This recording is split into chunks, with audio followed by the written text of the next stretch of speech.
Vendelin on tänasest mängust puudu, kahjuks seda infot mul kohe võtta ei ole, mis põhjusel ta puudub, igatahes siit läks mäng käima ja Viimsi seda mängu alustamas on. Viimsi poole pealt kõige kogenum on ilmselt Tallast, aga Sakaria Pegrastvili on ju 343 mängu mänginud ja 146 väravat ka veel löönud.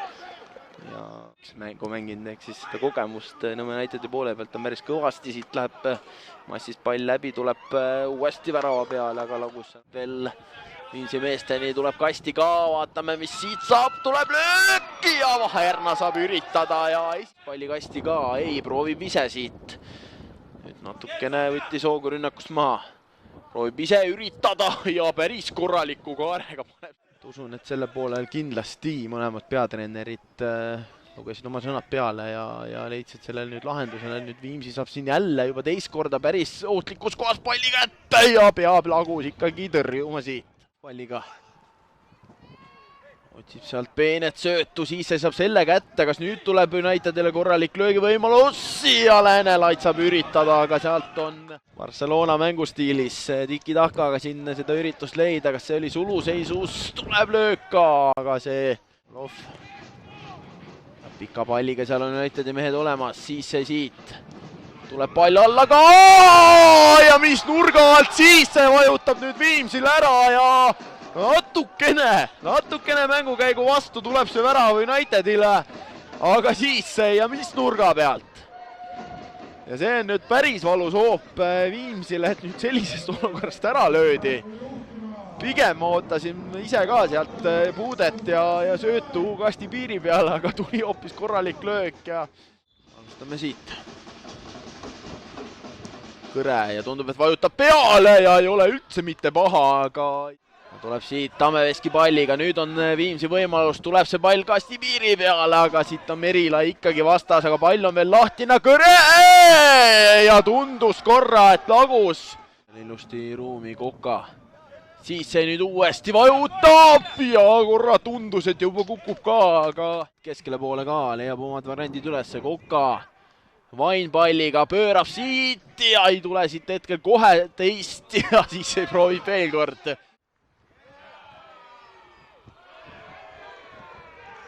Ja Unitedil nüüd ise on hoopis võimalus, proovib siis selle lükata, siis see nüüd liviseb ka, jääb pall lahtiseks ja United ei siiski või jaa. Ja tähistavad küll seal ja saab päris korraliku pauguga Aleksander Alteberg oma värava kirja ja sellega nüüd on Unitedi võit selge. Korra tundus, et Jakobson juba näitas, et ei, et see ei loe.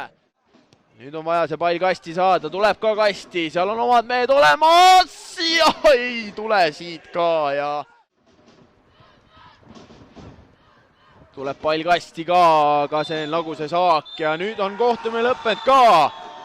Nõmme United esimene tühi värav, kus väravati lastud, aga kolmas võit 2-0 Viimsi vastu. Esimene küll tuli alguseks mängu alguse kohta, et esimene poolek pigem oli rabe. Ütleks, et teie olite võib-olla tsipa aktiivsemad, aga mis arvad, mis sellest, kuidas see mängu rabedus just selliseks tuli esimese poole? Eks esimene poolega oli ilmselt selline sisseelamine, et mõlemad meeskonnad hoidsid pigem liinid nagu kompaktsemana ja oli nagu kaitsemäng oli pigem nagu siuke number 1, et võimaluste vaene poolek ka pigem, mingid võimalused mõlemal tekkisid, aga teine poolek läks rohkem lahtisemaks ja United täna kasutas oma võimalused ära, hästi lahendasid, pole midagi öelda, et meil kahjuks jäi natuke puudu täna. Kahest esimesest mängust saite 90. minutil põhimõtteliselt lisapunkte. Täna jäi puudu, mis arvad, mis täna see puudujääk oli? Noh, puudu jäigi see, et nemad suutsid ära lahendada, meil kahjuks ühtegi sellist võimalust ei tulnudki nii head kui neil, et ma arvan, et oleks võinud nagu kuidagi, jah, lihtsalt ei jäänud see hea võimalus jäi täna tulemata, ütleme nii. Okei, aga ma lasen sind sooja, aitäh sulle, edu!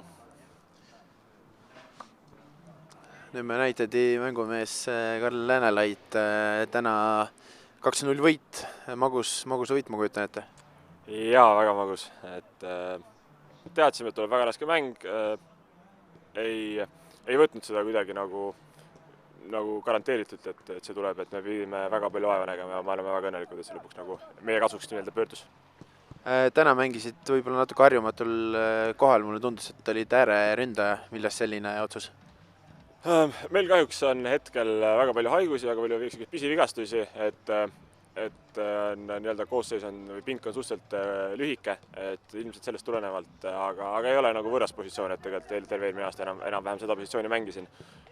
Aga ma arvan, et meil on niisugune universaalne meeskond, et kõik suudavad, päris palju mängijaid suudavad mitmeid positsioone mängida, et tegelikult ei ole midagi hullu.